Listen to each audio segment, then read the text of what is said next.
Boa tarde a todos que nos acompanham ao vivo aqui no KardecTube, projeto Nosso Lar segundo o Espiritismo, vídeo de número 54, fase 2 do projeto.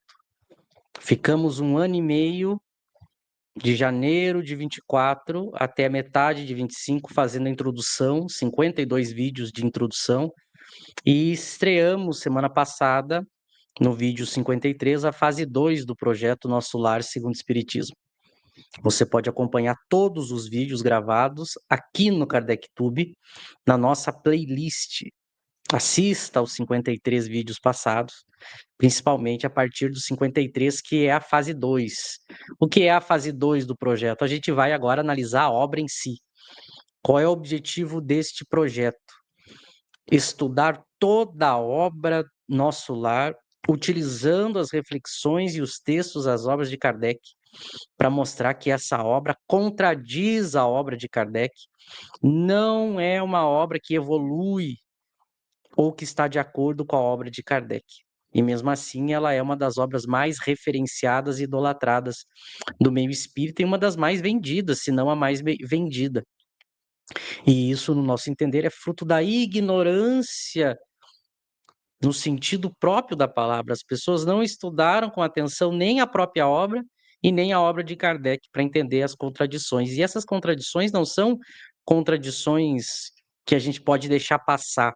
São contradições gravíssimas com a teoria e com a moral apresentada nas obras de Kardec. Então, esse é o projeto. Primeira fase é a introdução, 52 vídeos, 1 ano e meio. Agora, a partir do vídeo 53, a segunda fase, este é o 54. Vamos hoje entrar na obra Nosso Lar e tecendo comentários. Lembrando que após a gente terminar o livro Nosso Lar, aí vem a terceira fase, onde as pessoas que defendem a obra Nosso Lar terão espaço aqui para expor a sua defesa da obra, e para que o telespectador possa ele comparar os nossos argumentos com o argumento daquele que defende a obra e tirar suas conclusões, tal como aprendemos com Kardec. A gente apresenta a teoria, apresenta a fundamentação, apresenta os textos, as fontes e também a visão contrária para que você possa comparar.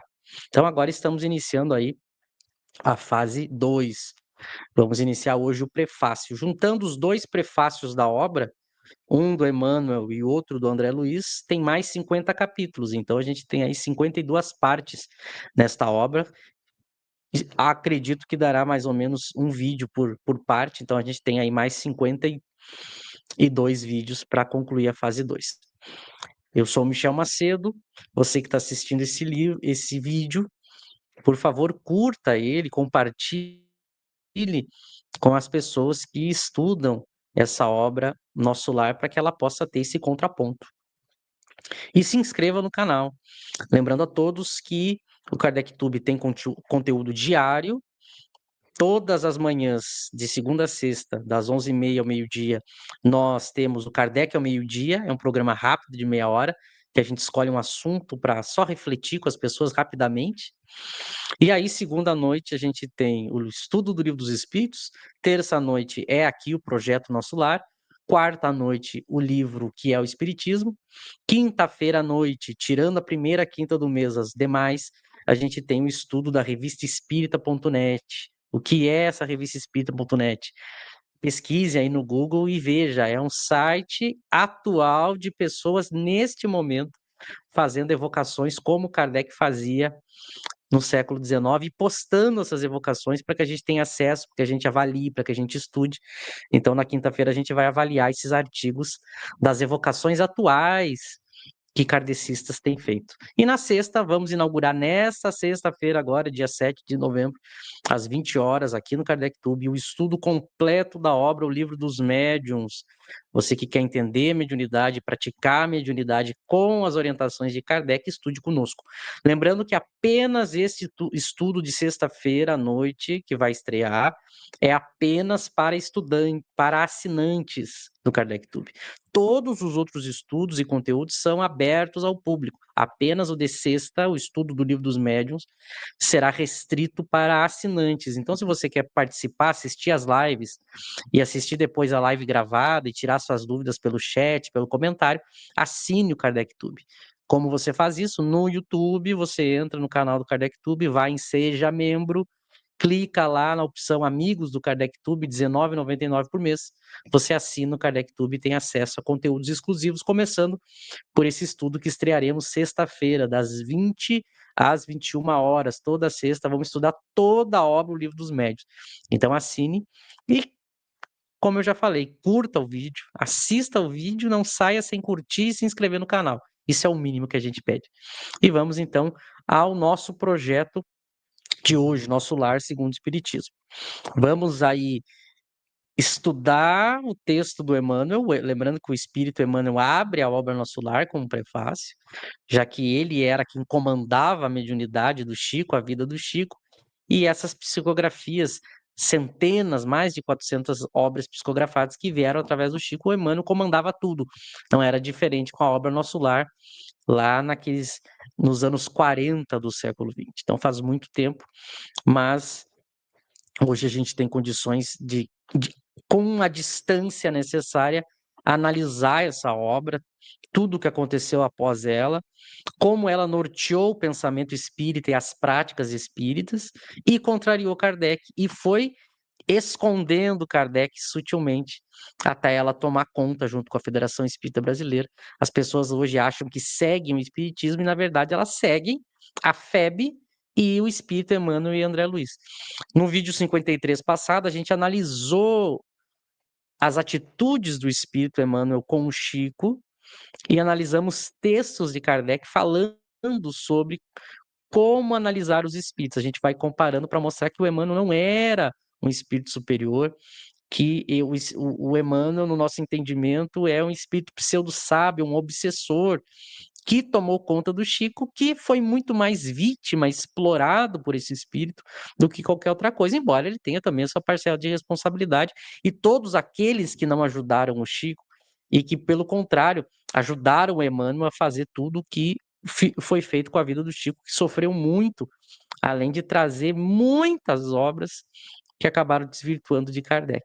Então, vejam, é um projeto é, muito audacioso e muito sério que a gente precisa fazer, já que se tratam de teses e afirmações muito duras, mas que a gente tem procurado aí fundamentar, mostrar os textos para que as pessoas, no mínimo, escutem, comparem, leiam, reparem e tirem as suas conclusões.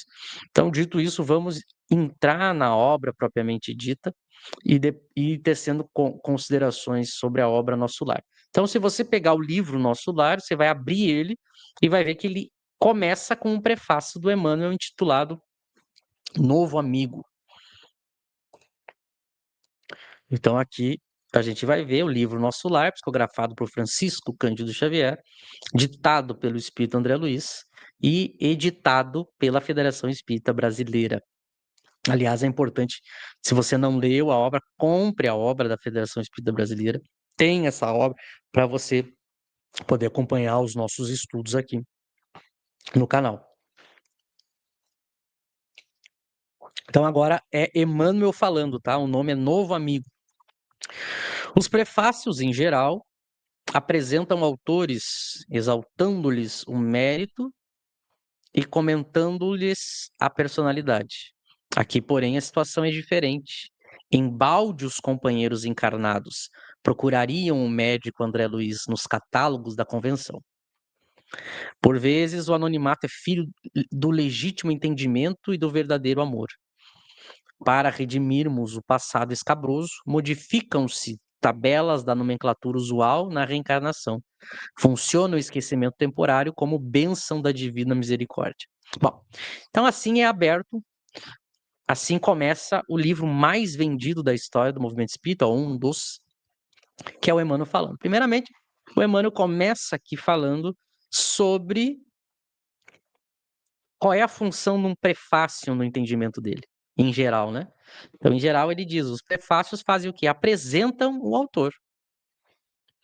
né? Para que serve um prefácio de um livro? É alguém que vai apresentar para você o autor do livro. Essa é a função de um prefácio, que é o que ele vai fazer aqui. Ele vai falar do André Luiz, que é o autor da obra que a gente está lendo, que você está lendo. Mas é curioso, e aqui eu quero que vocês comecem a somar pontos ao analisar o Emmanuel com detalhe. O Emmanuel, quando convém, o Emmanuel analisa as coisas de um ponto de vista negativo ou positivo. Ele pega uma coisa e, conforme a vontade dele, ele analisa aquilo ou negativamente ou positivamente. Embora eu possa ter sobre a mesma coisa pontos positivos e pontos negativos. Se eu sou um autor sério e completo, eu vou mostrar todos os lados. Eu não vou mostrar um lado só, eu não vou ser parcial. O Emmanuel tem a característica da parcialidade. Por quê? Porque ele é um espírito de terceira ordem, um espírito inferior. E nós, que somos a terceira ordem, em alguns momentos nós somos parciais para defender as nossas teses. Porque ele coloca aqui, ó, os prefácios em geral apresentam autores, tá certo? Aí vem a opinião dele, exaltando-lhes o mérito e comentando-lhes a personalidade. Então ele está colocando que geralmente, olha a visão dele, o prefácio serve para exaltar o mérito e comentar a personalidade do escritor. Mas vejam, o prefácio também serve para mostrar o currículo do espírito. Aliás, perdão, o currículo do autor. Serve para mostrar o seguinte: esse livro que você vai ler foi escrito por alguém que tem uma base para falar sobre o que ele está falando. Então, a função do prefácio, ela não é só um momento de exibição, de exaltar uma personalidade ou exaltar um mérito. A função justa do prefácio é justamente mostrar o mérito. Para que você. Porque é uma coerência. Eu digo assim para você: olha, o fulano escreveu um livro, mas por que você deve ouvir esse fulano, esse autor? É porque ele tem competência para escrever esse livro. Então, o prefácio serve para mostrar a autoridade, a competência do autor. Porque aí você sabe que é alguém que está falando com competência sobre aquele assunto. Mas vejam que ele coloca só o prefácio numa visão como se fosse só uma coisa de exibição, né? E é curioso, e prestem atenção, o Emmanuel sempre vai ter essa tática. Toda vez que é para falar sobre competência intelectual, ele sempre faz uma conotação negativa. Ele sempre coloca como algo que tem por trás algo ruim, negativo, imoral, algo que não, algo que está ligado à exibição, orgulho. Sempre quando é para falar de competência, ele desmerece essa avaliação de competência. Sempre ele vai fazer isso. E por que eu estou chamando a atenção para esse ponto? Porque isso é próprio dos espíritos enganadores, dos pseudo-sábios, que a gente vem tentando provar que o Emmanuel é. Aqui é mais uma característica do pseudo-sábio. Por que ele tem que desmerecer a competência? Por uma razão muito simples. Se ele exaltar a competência, ele não tem. Então ele não pode exaltar algo que ele não tem. Porque se ele exaltar, você vai procurar o quê? A competência. E ao procurar a competência, ele está desmascarado, descoberto. Então ele vai sempre desmerecer competência, conhecimento, intelecto, porque é uma tática. Porque aí você começa a dizer: "Ah, isso não tem muita importância, não tem muita importância a competência, o conhecimento", que é o que ele quer, que você não dê importância à competência e conhecimento para que ele seja seguido, aceito, venerado. Então é uma tática dos espíritos mentirosos, quando ele quer enganar você, ele começa a tentar fazer com que você abandone a crítica, abandone a busca do conhecimento, da razão. Então ele sempre faz um comentário sutil, desmerecendo o conhecimento. Então, que nem ele tá falando aqui agora, olha, o prefácio é para exaltar a personalidade, o mérito. Ele coloca uma conotação de exibicionismo para que você diga o que, para que você pense o que é realmente o Emmanuel tá certo, não precisa ficar, o prefácio não precisa ter essa coisa de exibição. É claro, porque o André Luiz não vai ter competência, não vai ser um espírito superior, então ele não pode exaltar o André Luiz, porque o André Luiz não tem competência, mas ele precisa que você aceite o que o André Luiz vai falar. Então ele tem que desmerecer a competência. Percebe a troca que ele faz? Para você aceitar o André Luiz, ele tem que desmerecer a competência, porque o André Luiz não tem essa competência, assim como ele não tem. E aí ele vai falar do anonimato. Claro, aqui nesse ponto, ok, aqui não teria nenhum problema ele explicar que o André Luiz não vai mostrar sua verdadeira identidade, porque ele ainda tem tinha pessoas encarnadas na Terra que poderiam ser atingidas pela história. Aí tudo bem. Aí tudo bem. Mas esse ponto é muito interessante a gente analisar como ali no primeiro parágrafo ele tenta dar uma desmerecida no que é feito nos prefácios. E eu tentei explicar por quê, né? E aí agora os outros dois, ele sempre de uma maneira empolada, a gente vai ver isso daqui a pouco com mais detalhe. O Emmanuel sempre, vejam que mesmo esses três parágrafos que eu acabei de ler, o Emmanuel ele é empolado, né? Ele fala de um jeito que a gente tem que ler três vezes para entender, que é próprio dos espíritos inferiores, né? Dos pseudo-sábios. Que ele tem que falar desse jeito confuso, que é para poder não ser pego na mentira. Que é para poder tornar uma linguagem subjetiva que ele possa dizer que ele quis dizer qualquer coisa. Ele nunca é claro e direto. A gente vai ver isso o tempo todo. Aqui ele já mostra um pouquinho. Mas ok, a parte de falar no anonimato tá certo. Isso não tem nenhum problema. Mas essa parte dele ter, de uma certa maneira, criticado os prefácios, eu achei interessante, né? Vamos continuar para ver o que ele segue dizendo. André precisou igualmente cerrar a cortina sobre si mesmo. É por isso que não podemos apresentar o médico terrestre e autor humano, mas sim o novo amigo e irmão da eternidade. Então, ok, ele está falando que o André Luiz teve que esquecer a sua identidade humana justamente para não atingir ninguém com a sua história, né? Porque ainda poderiam ter pessoas, provavelmente tinha parentes na época, e ainda envolvidos na história encarnado. Então, para não entrar nisso, ele e focar na história, ele criou um nome, né? Um pseudônimo, André Luiz. A verdadeira identidade dele, dessa vida que ele vai narrar na obra, ele não coloca. Ok.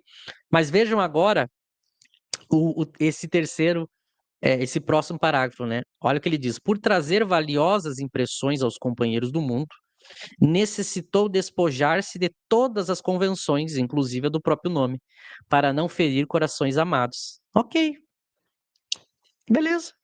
Nenhum problema nisso. Mas olhem agora. Envolvidos ainda nos velhos mantos da ilusão. Os que colhem as espigas maduras não devem ofender os que plantam à distância, nem perturbar a lavoura verde ainda em flor. Perce- Vocês vão perceber esse estilo de se comunicar o tempo todo no Emmanuel e no André Luiz. Veja, ele falou uma coisa que você entendeu. Então, por trazer valiosas impressões, ele está explicando por que o André Luiz está escolhendo o anonimato, mas aí do nada ele mete uma frase dessas: os que colhem as espigas maduras não devem defender os que plantam à distância nem perturbar a lavoura verde ainda em flor. Você está lendo, está indo num ritmo, daqui a pouco dá uma travada na sua capacidade de raciocínio e você tem que ler, reler, que é próprio do espírito prolixo, empolado, que é próprio dos espíritos pseudo-sábios. Então essa última frase aqui não tem nenhum sentido. Ela dá um corte no raciocínio. Mas ele ainda está falando do anonimato, né? Não é o mais importante. Mas eu quero salientar aqui a prolixidade sem necessidade. Você está lendo e daqui a pouco essa última frase ela destoa do resto do texto. O que aqui demonstra a dificuldade do espírito e a falta de ter sido feita uma análise crítica de quem publicou a obra, né? Porque poderia ter dito, olha, essa última frase a gente vai tirar. Mas eles colocavam tudo, né? Mas vamos lá. Segue o Emmanuel. Reconhecemos, agora a gente vai entrar propriamente, não só analisar a forma do Emmanuel se manifestar, falar, mas a gente vai ver agora ele começa a colocar informações aqui. Então agora ele começa a fazer afirmações, dar informações fazendo afirmações. Então agora é interessante como a coisa começa a ficar mais séria ainda, porque ele diz, olha o que aqui é Emmanuel falando, reconhecemos que este livro não é único. Outras entidades já comentaram as condições da vida além túmulo. Opa, olha que interessante que o Emmanuel está falando aqui. Reconhecemos que esse livro não é único. E ao falar outras entidades, a gente está supondo, por falar outras entidades, ele não diz outras pessoas, outros escritores. Ele usa o termo entidade, né? Então a gente está pressupondo que ele está se referindo a espíritos. Então ele está dizendo que outros espíritos já fizeram o trabalho de comentar através de livros as condições da vida do além-túmulo, da vida após a morte. Então já existem outros livros. O que ele está dizendo? Existem outros livros ditados por outros espíritos que falam da vida após a morte. Então ele está afirmando isso. Aqui vem a questão de que livros e que entidades o Emmanuel está se referindo. Isso aqui é 1940. Então você está dizendo que já existia? O que que a gente tinha até 1940 sobre o assunto? Que ele está reconhecendo que esse livro, ou seja, o Nosso Lar, não é único. Outros já comentaram sobre o que o livro vai comentar. Ele está se referindo a quem? A Kardec? Ou a quem? Ah, ele está assim, se referindo a Kardec. Por que ele não falou? Ele deixa abstrato, a gente não sabe quem é. Que livro é esse? Outros livros que existem, quem são essas outras entidades? Mas ele está afirmando que já existe. Então, isso levaria a gente a pensar, bom, se ele está dizendo isso, então ele está dizendo, olha, esse livro, agora o Nosso Lar, que é o prefácio do Nosso Lar que a gente está lendo, não é novidade. A gente, pela frase dele, a gente está julgando que o livro não é novidade, porque já existe outros livros com outras entidades comentando as condições da vida do além-túmulo. Porque o que, que o Nosso Lar vai fazer? Vai mostrar o André Luiz contando as condições da vida depois da morte, tudo o que aconteceu com ele depois da morte e com outras personagens. Então, o Emmanuel está dizendo que já existe outros livros que fizeram isso. Ele não diz quais, mas ele deixa entender que não é novidade. Mas, ao mesmo tempo, ele vai colocar que tem novidades. Então, vejam de novo, confuso, contraditório, porque ele diz, entretanto, o entretanto é a mesma coisa que o mas, né? De há muito desejamos trazer ao nosso círculo espiritual.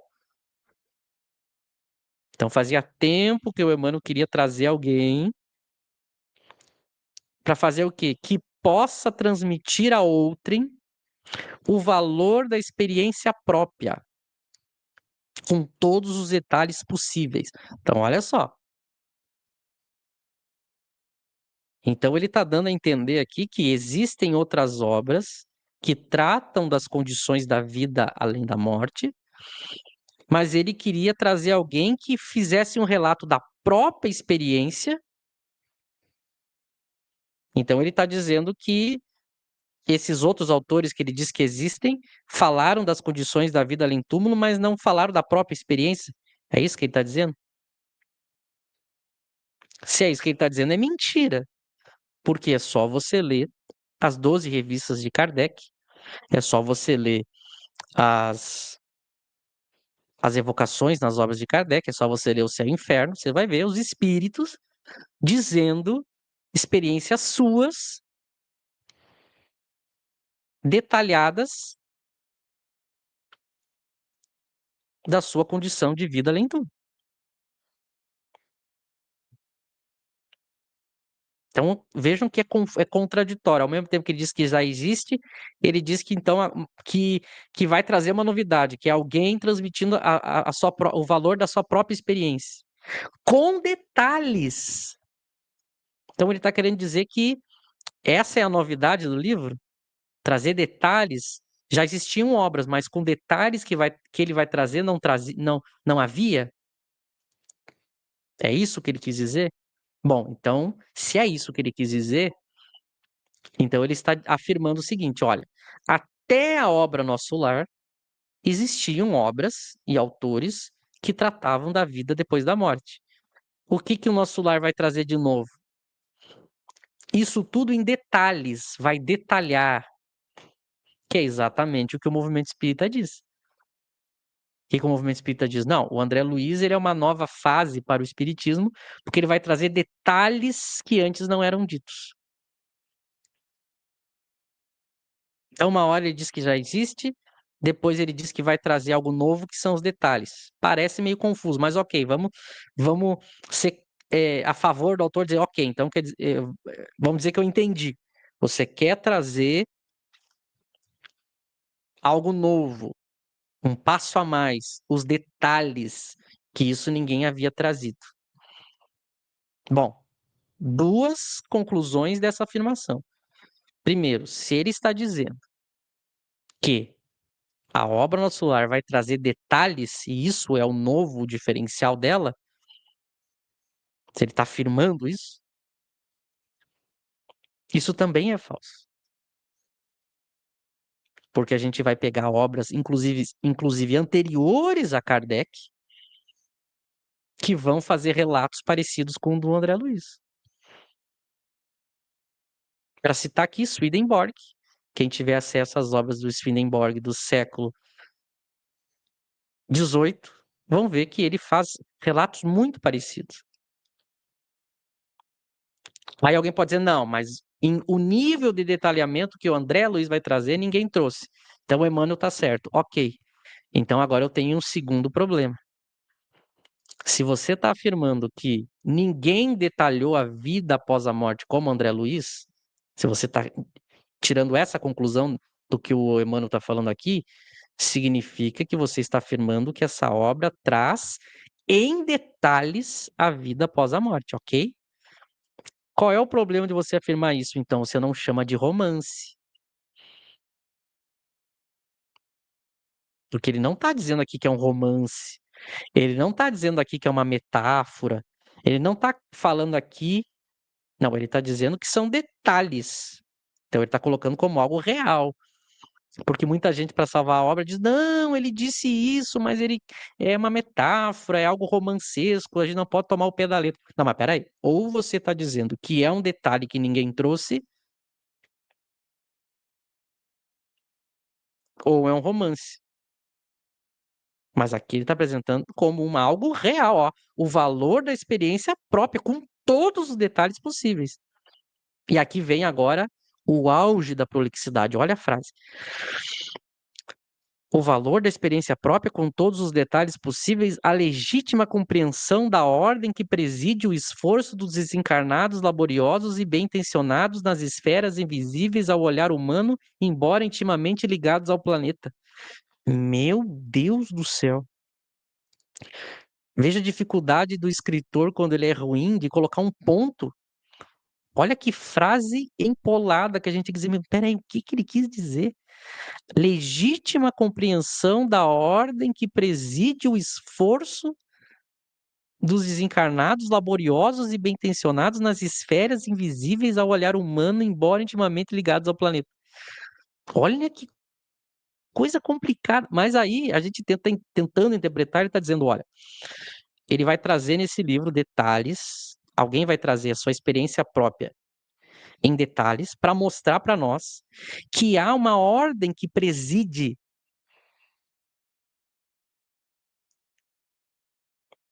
há uma ordem, há um sistema, há um jeito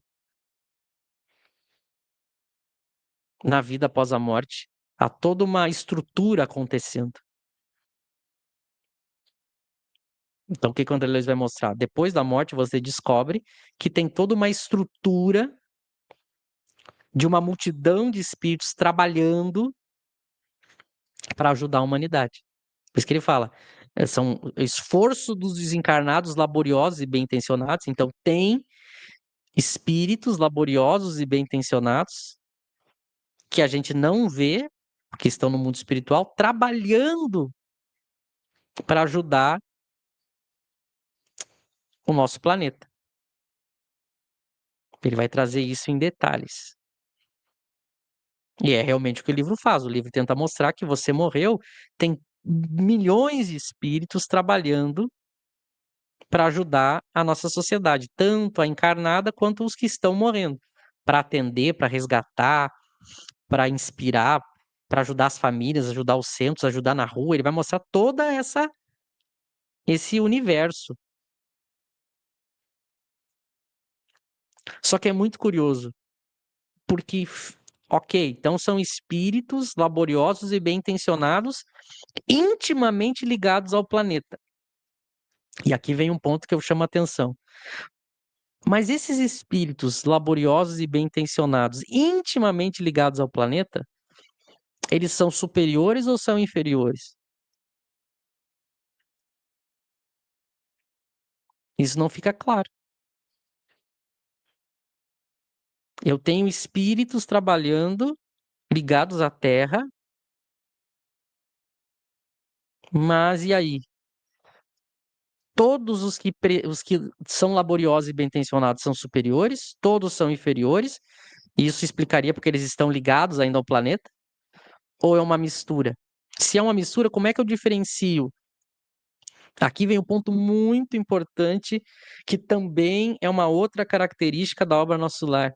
Ela não explica direito como é que a gente faz para saber quando se trata de um espírito superior, quando se trata de um espírito inferior. Porque Kardec vai dizer que é o primeiro ponto, quando você tem uma comunicação, você tem que entender em qual ordem da escala espírita aquele espírito está, para eu saber a evolução dele. Na obra do André Luiz, não vai ficar claro isso. Você acha assim, não, agora está falando de um espírito superior. Você vai acompanhando a narrativa, a gente vai ver isso junto. Eu vou repetir isso várias vezes.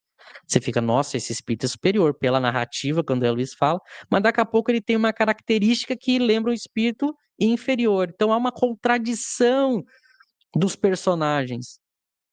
Porque quando você fala laborioso e bem intencionado, você pode imaginar, não, então são os espíritos que trabalham pela humanidade, os espíritos bondosos. Tá, mas aí você vai ver que essas pessoas que ele narra têm características ainda de espíritos imperfeitos. Então essa confusão para você identificar essas contradições também é próprio de espíritos pseudo-sábios. Você nunca consegue identificar, sempre uma dúvida, algo não explicado, algo confuso e contradições.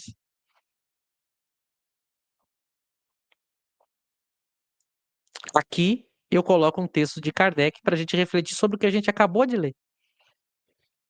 Agora eu vou mostrar Kardec falando e vocês comparam com o que a gente acabou de ler.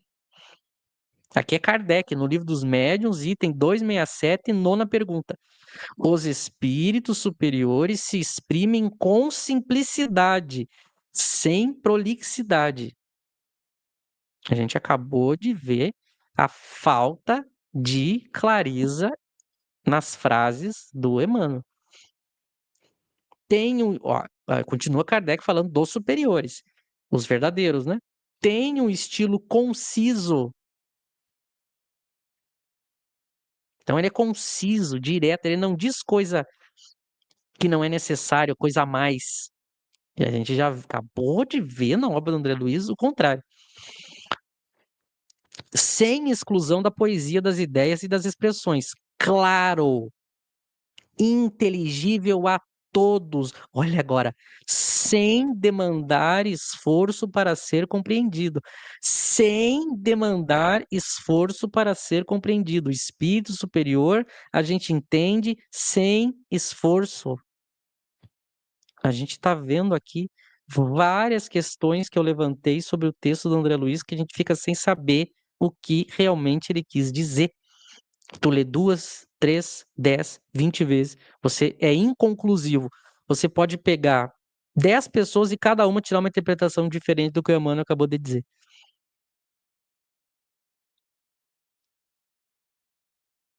Ele não consegue ser claro.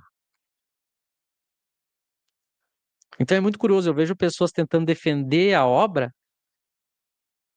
tirando conclusões diferentes. Nem entre elas, nem entre os defensores, eles têm uma interpretação única. E é muito curioso como o movimento espírita interpretou. Quando um espírito aparece e fala algo difícil que a gente não entende direito, olha como é que raciocinou o movimento espírita. Ah, então é um espírito superior. Se eu não estou entendendo direito, é porque ele sabe mais que eu, logo ele é superior. A gente não parou para refletir o seguinte: é o contrário. Se realmente fosse um espírito superior, é óbvio que o espírito superior sabe mais que a gente. Mas justamente por ele ser verdadeiramente superior, ele vai falar de uma maneira que a gente entenda. Porque você tem duas possibilidades. Ou o espírito superior está falando para se exibir, olha, eu vou falar aqui de um jeito que ninguém vai entender, para todo mundo ver como eu sei das coisas mesmo. Imagina um espírito superior sendo assim. É óbvio que não é. Então é óbvio que o espírito superior sabe mais, mas ele vai falar de um jeito que a gente entenda. Por quê? Porque aquilo que ele está dizendo é útil para mim. Então eu tenho que entender. O que que adianta o espírito superior vir me falar algo que eu não entendo, não me ajudou em nada? Pelo contrário, dificultou mais ainda. Então não pode ser um espírito superior de verdade.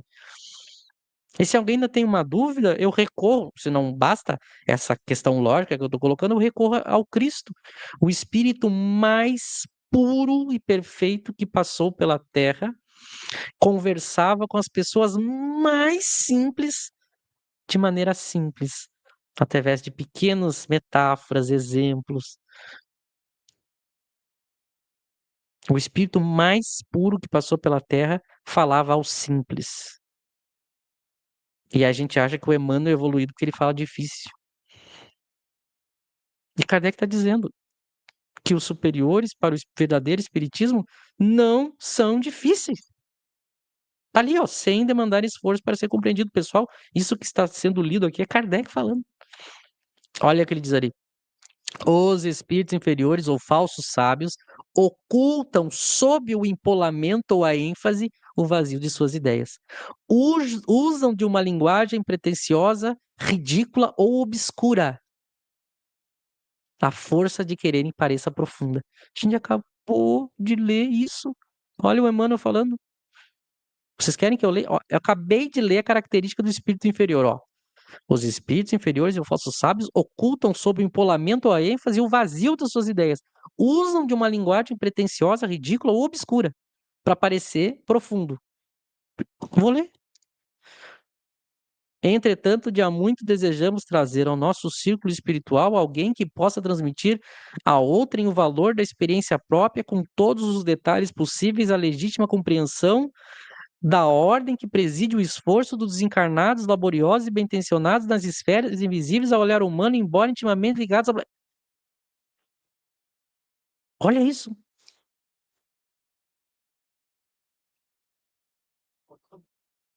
E vejam o texto de Kardec. Eu estou comparando ao vivo com vocês aqui.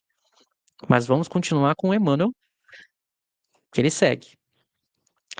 Aqui vem... Aqui é muito impressionante o que acontece aqui. Eu vou ler e depois eu comento. Segue, Emmanuel. Certamente que numerosos amigos sorrirão ao contacto de determinadas passagens das narrativas. O inabitual, entretanto, causa surpresa em todos os tempos. Quem não sorriria na Terra anos atrás, quando se lhe falasse da aviação, da eletricidade, da radiofonia? A surpresa, a perplexidade e a dúvida são de todos os aprendizes que ainda não passaram pela lição. É mais que natural, é justíssimo. Não comentaríamos desse modo qualquer impressão alheia. Todo leitor precisa analisar o que lê. Reportamos-nos, pois, tão somente ao objetivo essencial do trabalho.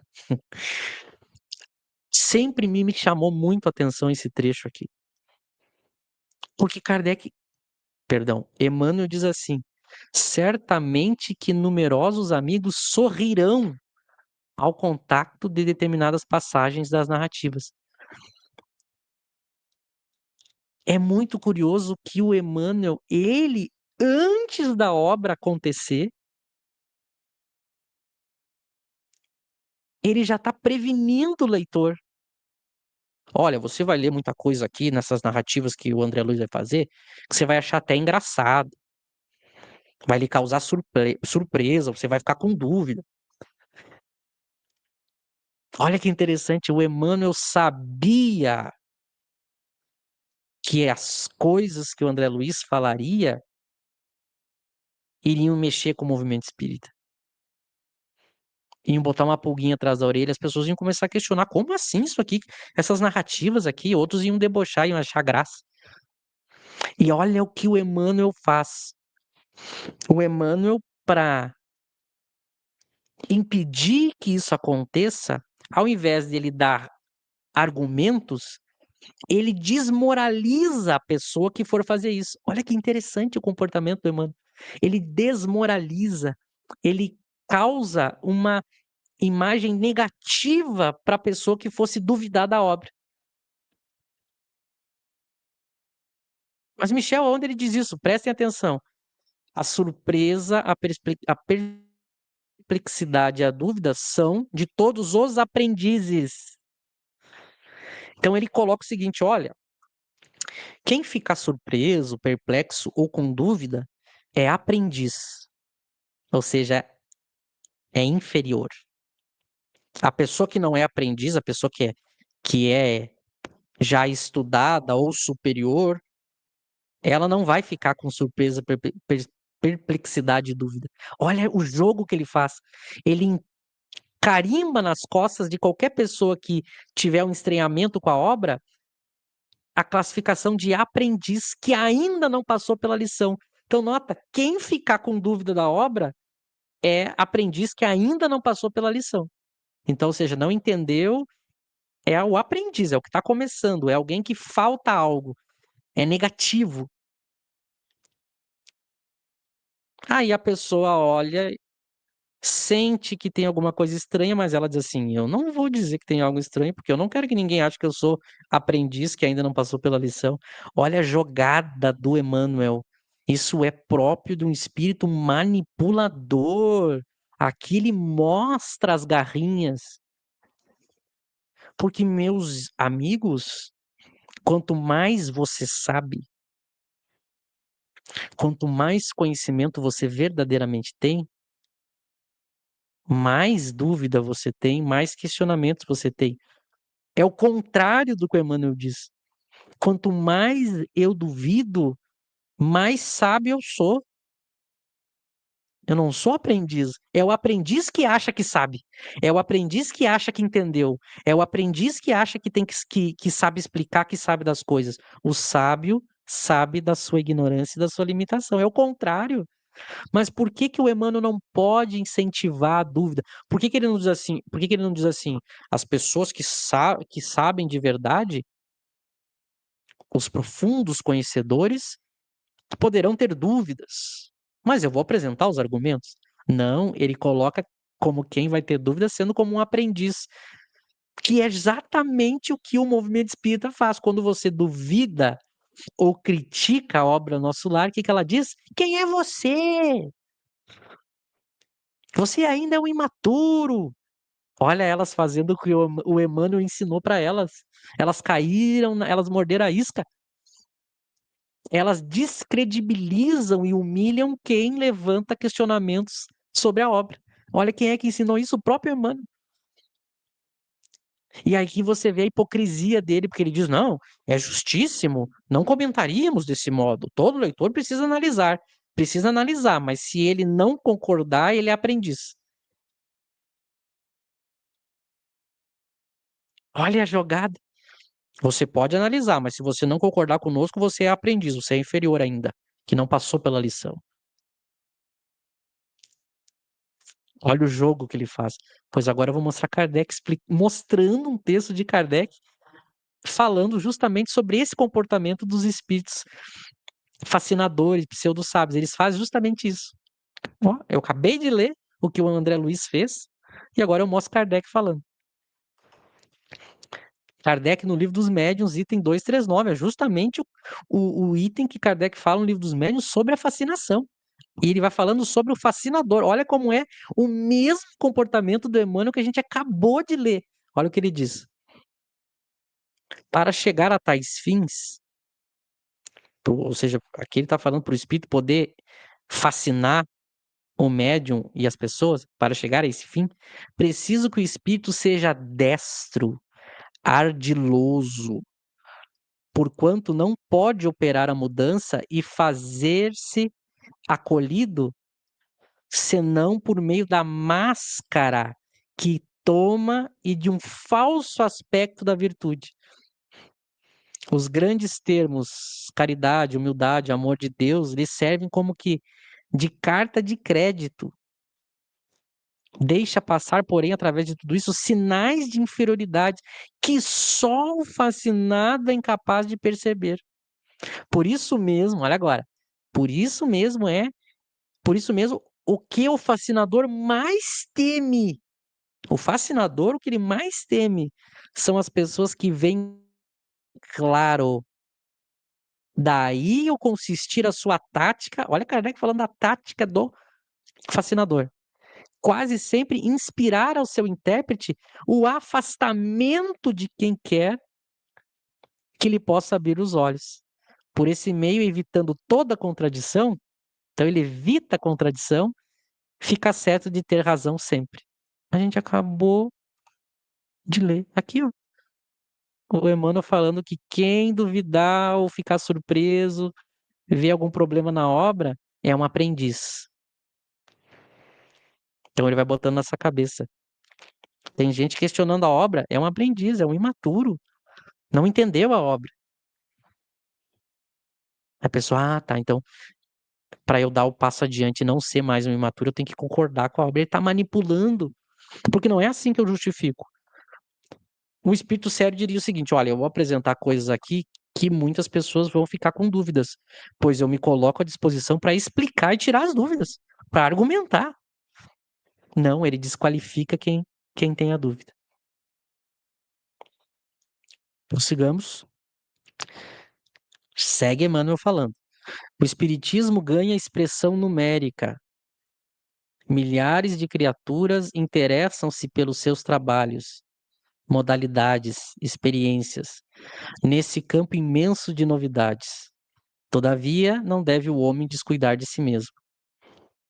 Não basta investigar os fenômenos, aderir verbalmente, melhorar a estatística, doutrinar consciências alheias, fazer proselitismo e conquistar favores da opinião, por mais respeitável que seja no plano físico.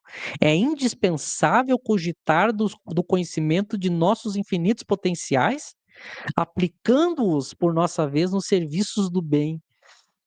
Muito interessante o que o Emmanuel faz aqui. De novo, é um manipulador. Primeiro, de novo, a falta de clareza.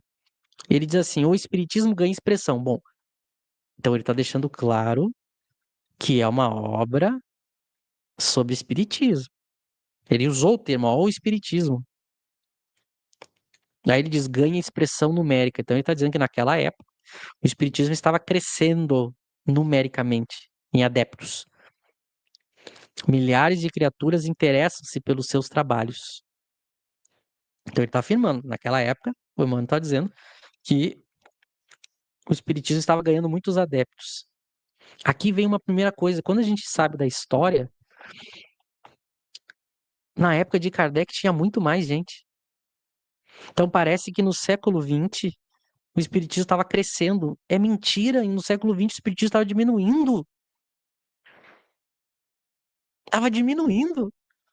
Se você ler as obras de Kardec, você vai saber que na época de Kardec o espiritismo era estudado e respeitado no mundo todo. O que essa gente fez, o Emmanuel ajudou isso, foi restringir o espiritismo no Brasil à moda deles. Então ele dá uma informação aqui que parece que tem um movimento crescente, mas não é verdade. E, de novo, milhares de criaturas interessam pelos seus trabalhos, modalidades e experiências. O que que ele está querendo dizer? O que que são os seus trabalhos, modalidades e experiências? Quais são os trabalhos do espiritismo? Modalidades, experiências. Ele não deixa claro. Claro que o leitor que está me vendo vai tirar suas conclusões.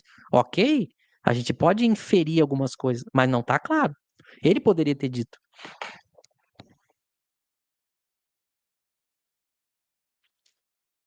Mas aí ele vem com. Aqui vem o que eu quero mostrar, ó, de novo.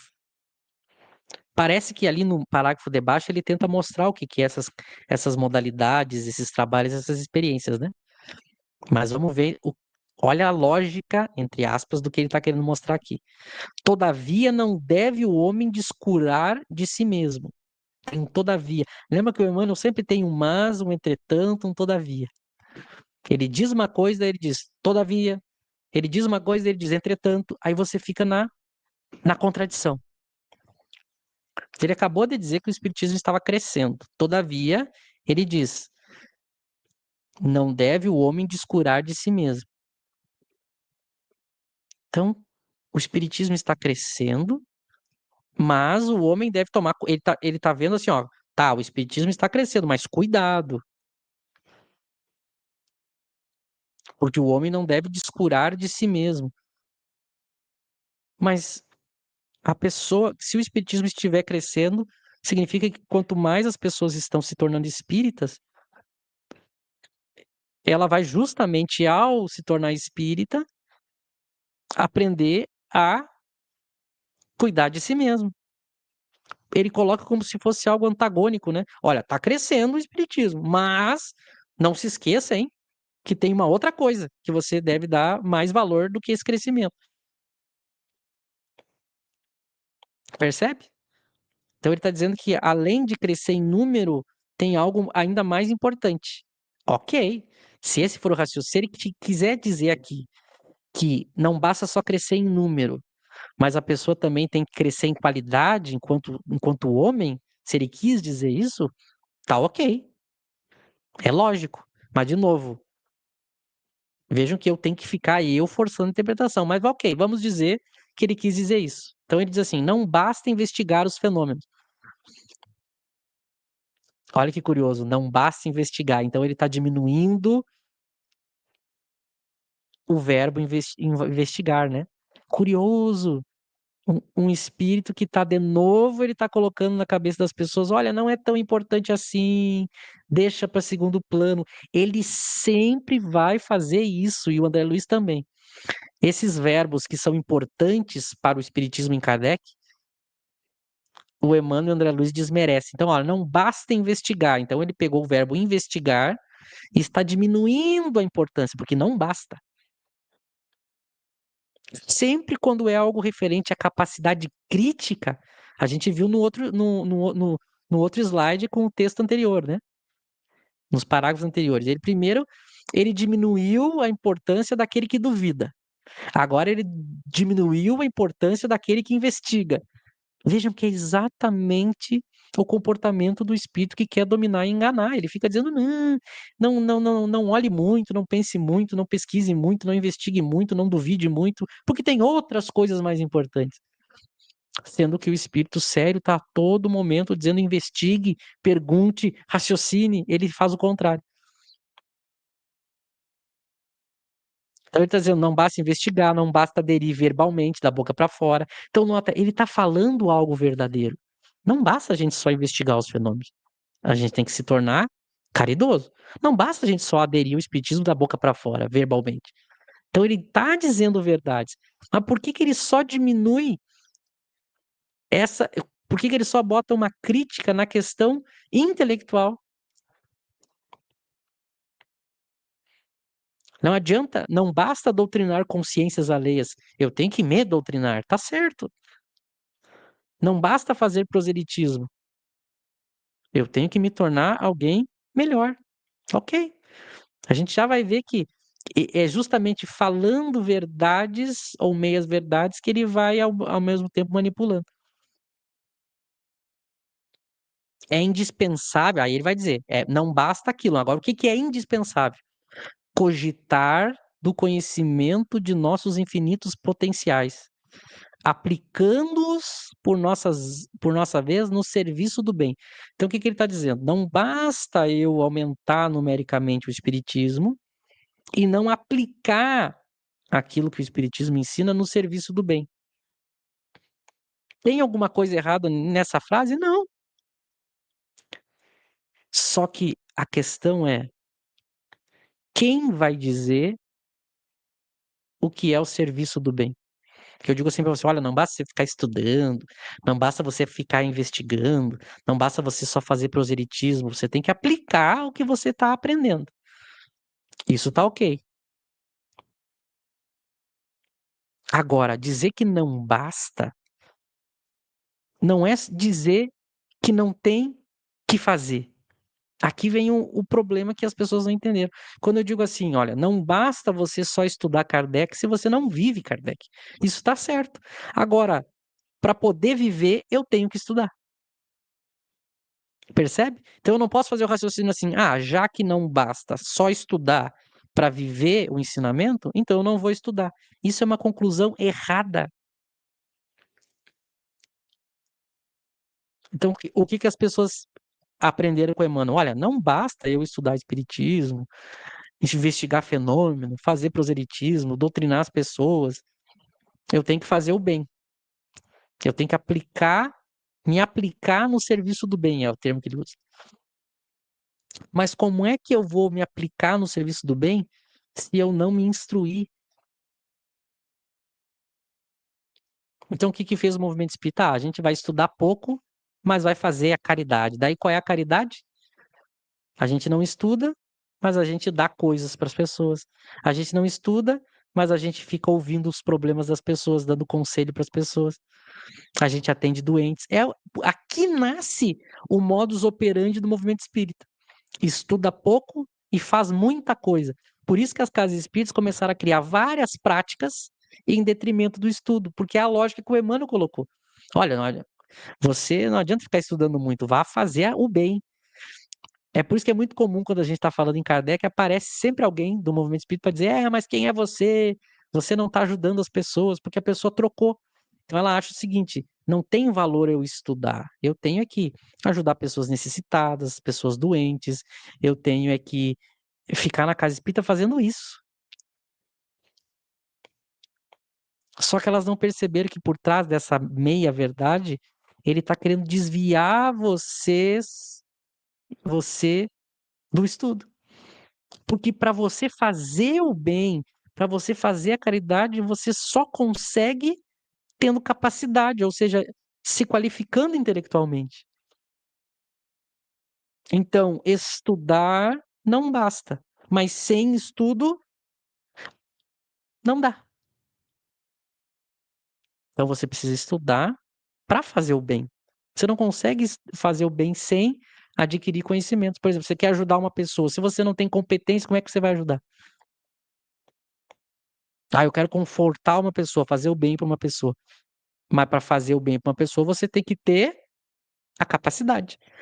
Como é que você adquire a capacidade? Se qualificando. Então, muito cuidado com o caminho que a gente tomou por causa dessa estratégia do Emmanuel. Ele diz uma coisa que é verdadeira, mas ele força isso que é para você pensar justamente como o movimento espírita pensou. Não, não vamos estudar muito, porque o que a gente tem que fazer é o bem. Eu já vou aprofundar mais isso para vocês, para ficar ainda mais claro com as frases que vão vir do Emmanuel. Mas antes eu quero mostrar como é exatamente aqui que esses espíritos, como Emmanuel, ganharam terreno. Porque ele diz algo verdadeiro, mas por trás tem outra coisa. Vocês querem ver Kardec falando isso? Aí, ó. Lá no item 104 do Livro dos Espíritos, oitava classe, espíritos pseudo-sábios. Olha a característica do pseudo-sábio. Dispõe de conhecimentos bastante amplos, porém creem saber mais do que realmente sabe. Tendo realizado alguns progressos sob diversos pontos de vista, a linguagem deles aparenta um cunho de seriedade. Olha só, de natureza a iludir com respeito às suas capacidades ilusas. Mas, em geral, isso não passa de reflexo dos preconceitos e ideias sistemáticas que nutriam na vida terrena. Aqui vem, ó, aonde eu queria chegar. Kardec falando. É uma mistura de algumas verdades com erros mais absurdos. É uma mistura. Por isso que é difícil de separar. Ele diz tanta coisa misturada e de uma maneira que não é muito clara. Eu acabei de mostrar, não há nenhum problema na frase que ele está dizendo. Quando ele diz: "Olha, não basta você só estudar os fenômenos ou fazer proselitismo, você também tem que servir ao bem". Essa frase é verdadeira, mas o que que tá junto com isso no caso dele, porque vai se repetir ao longo das obras dele? A ideia de fazer com que as pessoas estudem menos. Então ele diz uma verdade para ao mesmo tempo ele afastar do estudo, como o movimento espírita fez. Hoje as pessoas dizem: "Ai, a gente não tem que estudar muito, a gente tem que ajudar os outros, fazer o bem". Mas como que você ajuda e faz o bem se você não estudar? É por isso que o Chico não estudava, é por isso que as pessoas que seguiram essa linha estudam pouco, porque o Emmanuel disse que o mais importante era fazer o bem, e aí elas passaram a deixar de lado o uso da razão, a busca do conhecimento, e olha só que interessante, passaram a ouvir cegamente o que o Emmanuel dizia. Deu no que ele queria. Ele falou uma verdade e conseguiu, por trás, dominar as pessoas. Qualquer pessoa que aparecesse questionando o Chico ou questionando o Emmanuel, ele dizia: eu estou fazendo bem, é o que mais importa, eu não vou entrar em discussões. Aí dava um ar de pessoa superior, né. Mas não, é justamente uma estratégia, porque aí toda vez que alguém questionava ele: "Não, o importante é fazer o bem, o que que você quer ficar aí filosofando, pensando?". É tática. Mas se você acha que eu estou forçando essa interpretação, eu vou mostrar isso agora no resto do texto, a gente já está indo para a parte final. Segue o Emmanuel. "O homem terrestre não é um deserdado, é filho de Deus, em trabalho construtivo, envergando a roupagem da carne. Aluno de escola benemérita onde precisa aprender a elevar-se. A luta humana é a sua oportunidade, a sua ferramenta, o seu livro." De novo, é um texto que não é, é prolixo, né? Mas ok. Só isso já bastaria para não ser bom, mas ok. Mas olha de novo a sutileza. Mais uma vez ele está incentivando as pessoas a fazer uma outra coisa que não a busca do conhecimento. Porque ele diz assim, ó, a luta humana que é o livro da pessoa. É a luta humana, é o dia a dia, são as ações, não o livro. O seu livro deve ser a luta humana. Nota, ele sempre tem um comentáriozinho sutil contra o estudo, o uso da razão. No outro, não adianta você fazer muita coisa com relação à parte intelectual se você não faz o bem. No outro parágrafo mas, você que duvida, você que ri, você que fica surpreso ou perplexo ainda é aprendiz. No outro o prefácio serve só para enaltecer a pessoa. Agora olha, o livro é a luta humana da vida. Ou seja, é para a pessoa comentar exatamente o que as pessoas que seguem o Emmanuel comentam. Não, o o meu aprendizado é na vida, eu não fico só lendo livros. É o que o Emmanuel quer, que você não leia, porque ao ler, você vai começar a questionar ele, não vai ouvir só ele, não vai ficar refém dele, não vai só idolatrar e servir a ele. Então ele sempre tem uns comentáriozinhos que vejam, ele está dizendo: "A luta humana é a sua oportunidade, sua ferramenta e o seu livro". Porque dá a impressão que a pessoa que fica ali só lendo é menos do que aquela que está na luta humana. Então sempre tem ele desmerecendo o conhecimento. Mas qual é a maior hipocrisia de tudo isso? Ele está o tempo inteiro dizendo para você não tem que ficar só preso em livros, em teorias, você tem que fazer o bem. Aí as pessoas dizem, nossa, que lindo e verdadeiro o que Emmanuel está dizendo. Mas onde é que está a hipocrisia? Ele ditou 400 obras livros pelo Chico. Claro que não são só deles, né? Mas ele comandou tudo. Que mostra como ele é. Que é isso que as pessoas não percebem. A pessoa empolga na tese dele, né? Porque ela é verdadeira. Ela diz, como diz Emmanuel, a gente não tem que ficar lendo muito, preso aos livros, a gente tem que viver o ensinamento. É, mas o espírito que disse isso para você ditou 400 livros. Então, se ele realmente acreditasse que o que importa é o serviço no bem, é a luta humana, por que que ele ditou 400 livros, então? Ele fez o seu médium receber 400 livros, se o livro não tem tanto valor assim. Ah, Michel, quem disse que ele falou que o livro não tem tanto valor assim? Ele falou não basta. Não basta. Tá lá no outro parágrafo que a gente leu. Ó. Não basta investigar os fenômenos. Não basta aderir verbalmente, melhorar a estatística, doutrinar. Não basta fazer proselitismo. Não basta conquistar favores da opinião. Porque o mais importante está ali no final, ó, os serviços do bem. Então, se ele acredita que o que mais importa é o serviço do bem, por que que ele fez o médium dele psicografar 400 livros? Isso é contraditório, isso mostra que por quê? Ele fica o tempo inteiro sugerindo que você não estude, mas os livros dele daí você pode ler e estudar. Olha, é exatamente provando que ele quer o quê? Ele quer só ele ser lido, só ele ser seguido. É o fascinador, ele quer dominar. Ele diz para você que não importa tanto a leitura, importa praticar. Mas aí ele faz você ler e consumir 400 livros dele, ou que ele comanda. Vocês percebem como é contraditório? Mas quando você entende que é alguém querendo ser o único escritor lido, o único exaltado, o único seguido, aí faz sentido. Ah, claro, faz todo sentido. Se eu quero que vocês só ouçam a mim, é como se eu dissesse assim para vocês: olha, pessoal, estar no YouTube não é o mais importante. Seguir canais espíritas não é o mais importante. Mas sigam o meu, tá? Eu vou fazer 1000 vídeos. É a mesma coisa. E agora vem o que vai ser também característica do Emmanuel: desprezar a prática da mediunidade. Sempre sutilmente. Olha agora, o intercâmbio com o invisível é o movimento sagrado, em função restauradora do cristianismo puro. Aí veio todavia. É sempre assim. Eu estou, meus amigos, mostrando para vocês, junto com o texto, como ele tem um padrão de comportamento.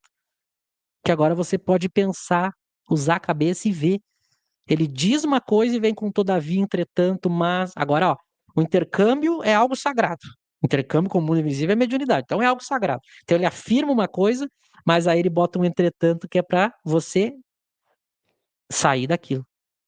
Entretanto, todavia, se descuide, que ninguém se descuide das necessidades próprias no lugar que ocupa pela vontade do Senhor.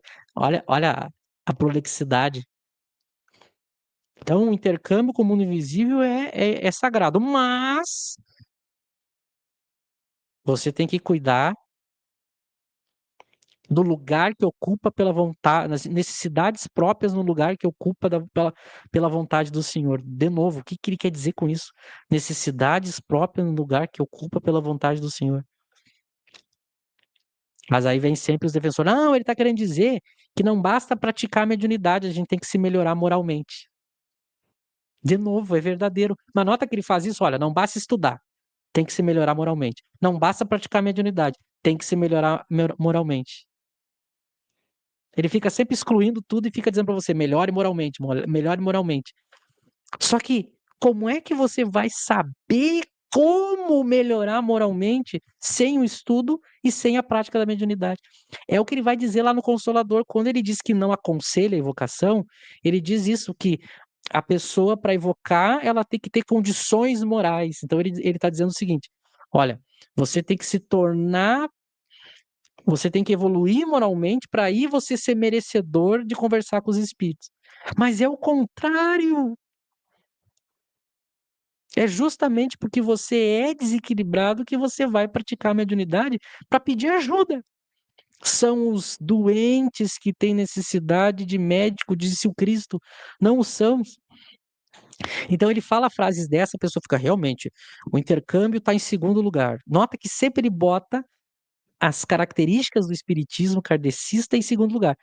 Não basta estudar, você tem que fazer serviços no bem. Aí você realmente, vou estudar menos. Aí agora, não é tão importante assim o intercâmbio com o mundo invisível. Eu tenho que cuidar das minhas necessidades próprias no lugar que ocupa pela vontade do Senhor. Então ele sempre tira você daquilo que Kardec mais valorizava, que é o estudo, o questionamento, o uso da razão e a prática da mediunidade.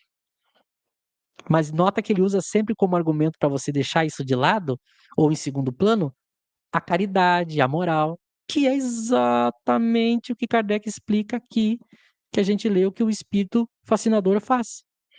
Ó, os grandes termos caridade, humildade e amor lhe servem como de carta de crédito. Deixa passar, porém, através de tudo isso, sinais de inferioridade que só o fascinado é incapaz de perceber. Então ele diz coisas bonitas e verdadeiras, mas ao mesmo tempo ele está lhe desviando daquilo que é o mais importante para o espiritismo, porque para você chegar nessa moral que ele está dizendo,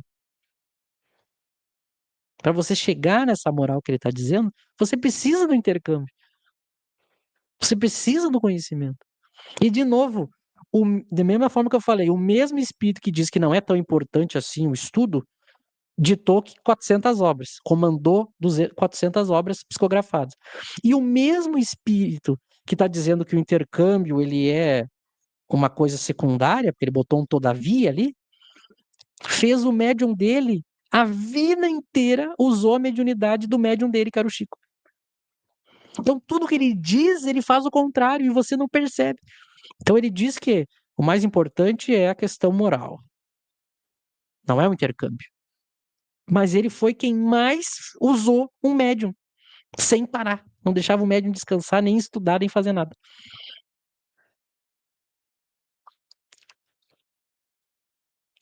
Segue o Emmanuel. André Luiz vem contar a você, leitor amigo, que a maior surpresa da morte carnal é a de nos colocar face a face com a própria consciência. Onde edificamos o céu, estacionamos no purgatório, ou nos precipitamos no abismo infernal. Vem lembrar que a terra é oficina sagrada e que ninguém a menosprezará sem conhecer o preço do terrível engano a que submeteu o próprio coração. Então é o que o André Luiz vem contar, que depois da morte você vai ter uma surpresa. Meus amigos, as obras de Kardec já fizeram isso. Parece que é uma novidade que o André Luiz vem fazer. As obras de Kardec já mostraram isso. Ele disse que ia trazer detalhes, mas isso aqui já foi trazido. Mas ok. Agora a parte final. Guarde a experiência dele no livro da alma. Ela diz bem alto que não basta a criatura apegar-se à existência humana, mas precisa saber aproveitá-la dignamente. Veja, vocês percebem que é isso que é muito importante daqui para frente, vocês perceber. Eu não preciso discordar de tudo que o Emmanuel diz. Porque eu volto a repetir, ele diz frases que não tem problema nenhum. O problema é o que vem junto, depois, sempre depois da vírgula. É sempre isso, não adianta vocês pegarem frases do Emmanuel ou do André Luiz e me mostrarem, dizer, oh, ele está dizendo coisas bonitas. Sim, eu admito isso. O que eu tenho mostrado e estou começando a mostrar agora com vocês nesse projeto é que sempre depois que ele diz algo verdadeiro, ele bota uma vírgula e vem e dá o chute na porta. É isso que a gente tem que acordar. É para isso que esse projeto serve. É aqui que ele se trai. É aqui que ele mostra que ele é pseudo-sábio. A gente não acabou de ler em Kardec que o pseudo-sábio mistura verdades com mentiras. Então tá aqui, ele diz verdades, eu admito. Eu acabei de. Olha essa frase que ele está dizendo aqui, embora eu sempre ache que é empolada, mas o significado é bonito, é verdadeiro. Guarda a experiência dele no livro da alma, ela diz bem alto que não basta a criatura pegar sua existência terrena, mas precisa saber aproveitá-la dignamente. Tá ok. Então não basta a gente se apegar à vida, a gente tem que aproveitar a vida enquanto tá aqui dignamente. Tá certo o que ele tá falando, mas daí olha agora. É sempre isso que eu vou mostrar. Vem uma frase boa, bonita, verdadeira, e nisso vem a pedrada. Aí ele diz assim, daí ponto e vírgula, que os passos do cristão em qualquer escola religiosa devem dirigir-se verdadeiramente ao Cristo. Também é uma frase que ela não tem nenhum problema, no sentido que o significado dela. O problema é que aqui ele entra num terreno que não é o do espiritismo. Porque o espiritismo vai falar de Jesus, a sua moral, mas o espiritismo ele se dirige a todos, não é especificamente ao religioso cristão. Coisa que o Emmanuel está fazendo aqui. Ó. O cristão, qualquer que seja a escola religiosa, deve dirigir-se verdadeiramente ao Cristo. Mas a moral do Cristo é para todos, ele aqui restringe, né? Mas ok, a pessoa vai dizer, Michel, mas aí tá forçando. Tá, mas aí vem. E que em nosso campo doutrinário precisamos. Olha agora, essa frase ele termina com a cereja do bolo. Em nosso campo doutrinário precisamos, em verdade, do espiritismo e do espiritualismo, mas muito mais de espiritualidade. De novo, ele diz que o conhecimento é importante, mas tem que servir ao bem. Ele diz que a mediunidade é sagrada, mas tem que servir ao bem. Aí ele diz que o espiritismo, a gente precisa de espiritismo, mas precisa mais de espiritualidade. Percebam o padrão, ele sempre diminui as questões espíritas. Sempre. A gente não parou para ver que o espírito que está se colocando como representante do espiritismo, que vai trazer algo novo, ele sempre diminui aquilo que o espiritismo é e diz. Olha, a frase está dizendo, mas muito mais. Então, mais do que espiritismo, precisa de espiritualidade. Então, ele está dizendo que é mais importante uma coisa do que o espiritismo. Vejam como ele se mostra. O Emmanuel nunca escondeu seus objetivos, ele não está preocupado com o espiritismo, ele está preocupado com algo que ele diz que é além disso, que é a espiritualidade. O que ele quer dizer com isso? De novo, mais uma vez, são frases em que você fica, o que ele quer dizer que com além de espiritismo e espiritualismo, eu preciso mais de espiritualidade. O que isso quer dizer? Aí vem sempre os intérpretes, os advogados do Emmanuel dizer, não, aqui ele quis dizer, e por que não disse? Se ele quis dizer, por que não disse? Não, aqui ele quis dizer que além de ser espírita, a gente tem que viver as verdades do espiritismo. Ah, por que ele não disse isso? Ah, aqui como espiritualidade ele quis dizer a caridade, ele quis dizer que não é fora do espiritismo que é a salvação, é fora da caridade. Mas então por que ele não usou o termo caridade, ele usou espiritualidade? Veja, você tem que ficar tirando conclusões e explicando o que ele quis dizer. Mas então por que ele não disse diretamente? Mas ok, digamos que seja isso. Digamos que ele queira dizer aqui, nessa frase, que muito além da crença espírita, eu tenho que viver a caridade. A caridade está acima da crença. Digamos que ele quis dizer isso. De novo, isso é verdadeiro, mas como é que eu vou praticar a caridade ou viver essa espiritualidade que ele está falando sem uma teoria? Meus amigos, eu não vivo e não pratico nada sem teoria. Porque aí eu digo para você que é mais importante espiritualidade do que espiritismo. Aí você diminui a importância do espiritismo. Se você diminui a importância do espiritismo, Para você chegar nessa espiritualidade, você vai ouvir quem? O quê?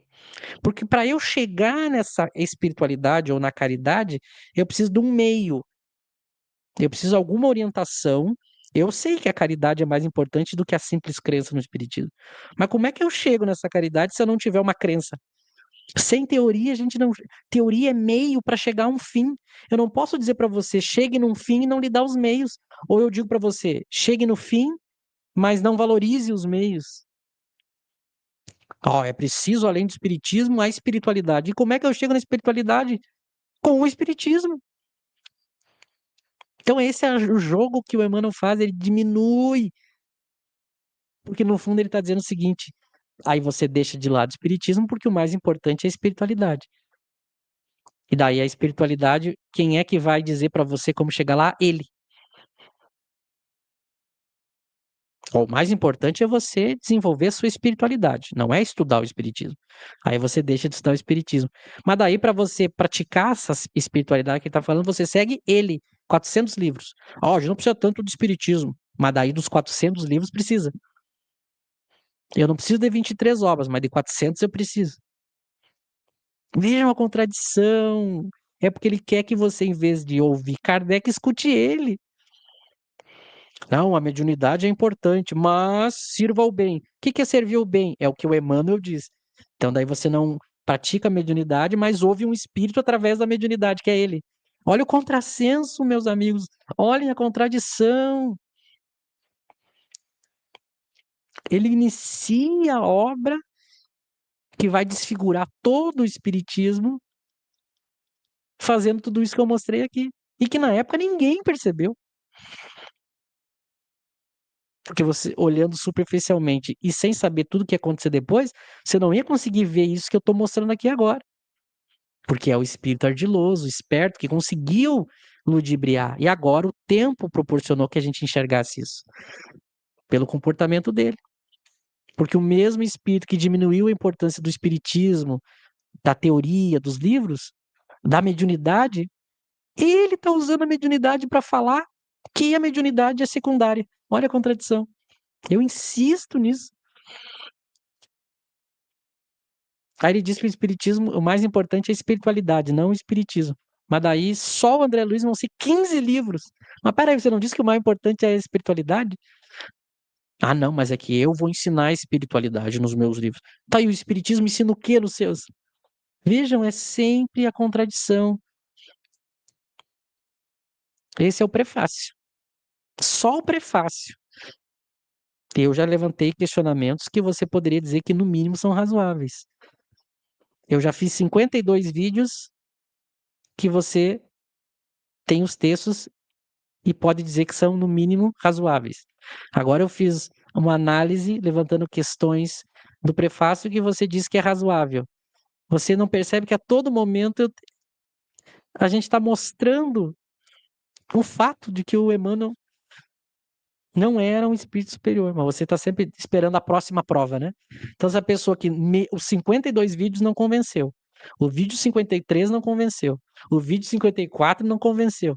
A pessoa, ela fica sempre negando, né? Então a gente vai continuar. Vejam, eu mostrei, você pode dizer, não, eu acho que esses argumentos que o Michel colocou são forçados, não se enquadram. Faz 54 vídeos que você fica relutando e dizendo isso. Pois a gente vai continuar. Tem mais ainda 51 para você assistir.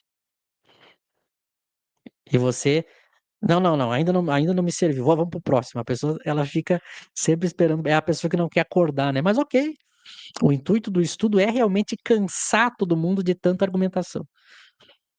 A pessoa que fosse honesta intelectualmente, ou no mínimo abrisse a cabeça, ela já ia no mínimo dizer, não, dá para se pensar. Mas tudo bem, é na teimosia que a gente ganha, né? Ainda foi recém o prefácio e a gente colocou argumentos aqui para você pensar. Mas eu quero ver a gente chegar depois dos 50 capítulos analisados, se você ainda vai teimar. Já tem 52 da introdução que já serviria. Já tem o 53, que é muito forte. 54, eu apresentei e tentei mostrar o Emmanuel sendo ardiloso e contraditório e empolado. Agora, semana que vem, vamos analisar o prefácio do André Luiz. Reflita, curta, se inscreva, deixe seus comentários. Uma boa noite a todos e até semana que vem nesse projeto. Os demais, amanhã tem mais no Kardec Tube.